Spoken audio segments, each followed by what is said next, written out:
Video பார்த்து support பண்ணுற எல்லாருக்குமே ரொம்ப நன்றி. அருமையான ஒரு பிரியாணி ரெசிபி, ரொம்ப ரொம்ப டிஃப்ரெண்ட்டான டேஸ்டியான பிரியாணி ரெசிபி எப்படி செய்கிறதுன்னு பார்க்க போகிறோம்.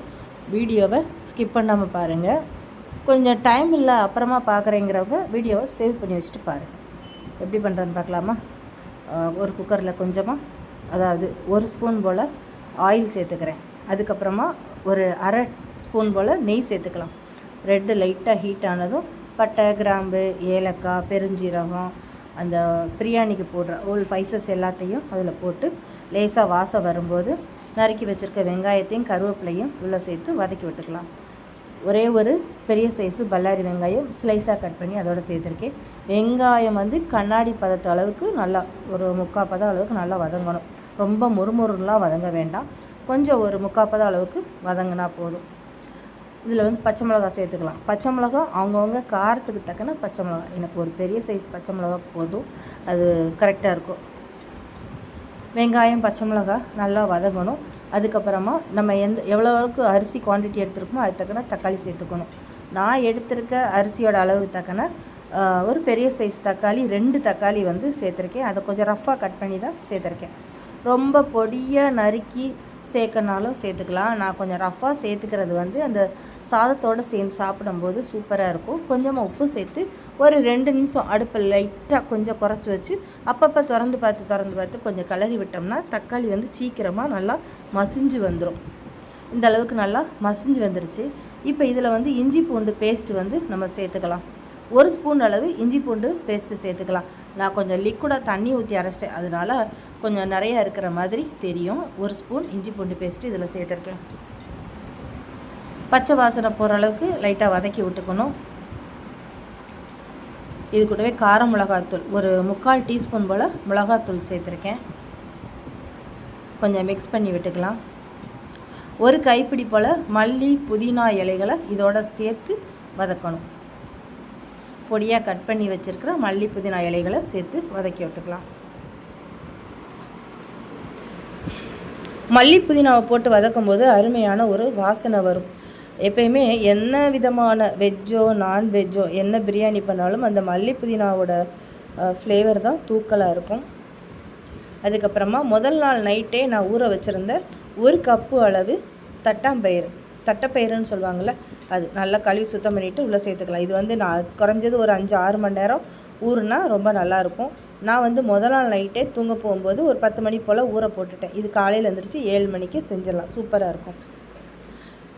தட்டைப்பயிர்லையும் அந்த மசாலா பொடி, வெங்காயம், தக்காளி கொஞ்சம் ஜூஸியாக இருக்கணுங்கிறதுக்காக 1 நிமிஷம் போல் மூடி போட்டு கொஞ்சம் மிதமான தீயில் வதக்கி எடுத்தாச்சு. இப்போ இதில் 1 ஸ்பூன் போல் பிரியாணி மசாலா சேர்த்துக்கிறேன். வீட்டில் அரைச்ச பிரியாணி மசாலா தான் இது. பொதுவாகவே வீட்டில் கொஞ்சம் காரம் கம்மியாக இருக்கிற மாதிரி நான் பிரியாணி மசாலா அரைச்சி வச்சுக்கிடுவேன். அதுக்கப்புறமா 1 ஸ்பூன் போல் தயிர் சேர்த்துக்கிறேன்.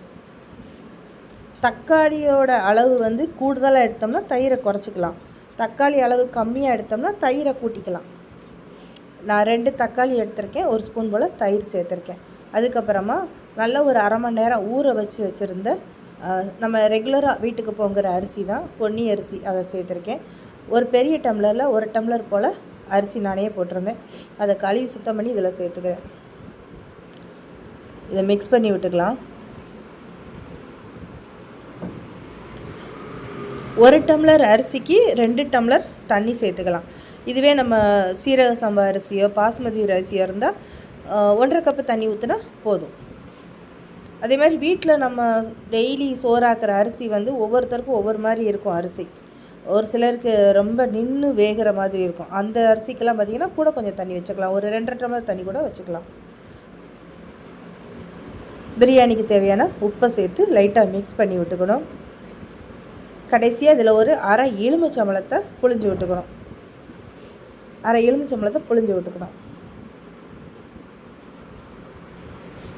மிக்ஸ் பண்ணிவிட்டு இப்போ விசில் போட்டுக்கலாம். அடுப்பு தீயை கொஞ்சமாக குறைச்சி வச்சுட்டு, மிதமான தீயில் கிடையாது, கொஞ்சம் குறைச்சி வச்சுட்டு ஒரு 2 விசில் அடித்தா போதும், கரெக்டாக இருக்கும். 1 டம்ளர் அரிசிக்கு நான் ஒரு 2.25 டம்ளர் தண்ணி வச்சுருந்தேன். 2 விசில் தான், ஒன்று போல் இருக்கும். அரிசி எல்லாமே உதிரியாக ஒன்று போல் வெந்து வந்திருக்கும். ஃபைனலாக கொஞ்சம் மல்லி இலையும் புதினா இலையும் கட் பண்ணி இதோட சேர்த்துக்கலாம். நெய் சேர்க்கனாலும் சேர்த்துக்கலாம் லாஸ்ட்டில். இப்போ எல்லாத்தையும் நல்லா ஒரு மிக்ஸ் பண்ணி விட்டுறலாம். ஃபைனலாக போடுற அந்த மல்லி புதினா வாசனை சூப்பராக இருக்கும். மிக்ஸ் பண்ணி விட்டுட்டு நான் எப்பயும் போல் சொல்கிற மாதிரி உடனே எடுத்து சாப்பிடாமல் ஒரு 5 நிமிஷம் அதில் ரெஸ்ட்டில் விட்டுட்டு அப்புறமா எடுத்து சாப்பிட்டோம்னா வேறு லெவலில் இருக்கும். அந்த பிரியாணியோடைய மொத்த வாசமும் அந்த ருசியும் ஃபுல்லாக இறங்கியிருக்கும். ஒரு 5 நிமிஷம் கழிச்சிட்டு அப்புறமா நம்ம பரிமாறி சாப்பிட்டுக்கலாம். இந்த வீடியோ உங்களுக்கு எல்லாருக்குமே ரொம்ப பிடிச்சிருக்கும்னு நினைக்கிறேன். பெருசாக இதுக்கு சைடிஷ் தேவைப்படாத தயிர் வெங்காயம் இருந்தாலே போதும். மறக்காமல் வீடியோவுக்கு சப்போர்ட் பண்ணுங்கள். வைசூஸ் கிச்சன் சேனலுக்கு சப்போர்ட் பண்ணுங்கள். லைக் பண்ணுங்கள், கமெண்ட் பண்ணுங்கள், ஃப்ரெண்ட்ஸ் அண்ட் ஃபேமிலிக்கு ஷேர் பண்ணுங்கள். வீடியோவை சேவ் பண்ணுன்னா சேவ் பண்ணிக்கோங்க. தட்டைப்பயிறு பிரியாணி நீங்களும் உங்கள் வீட்டில் ட்ரை பண்ணி பார்த்துட்டு எப்படி இருக்குன்னு சொல்லுங்கள். அன்பை விதைத்து அன்பை பெறுவோம். நன்றி.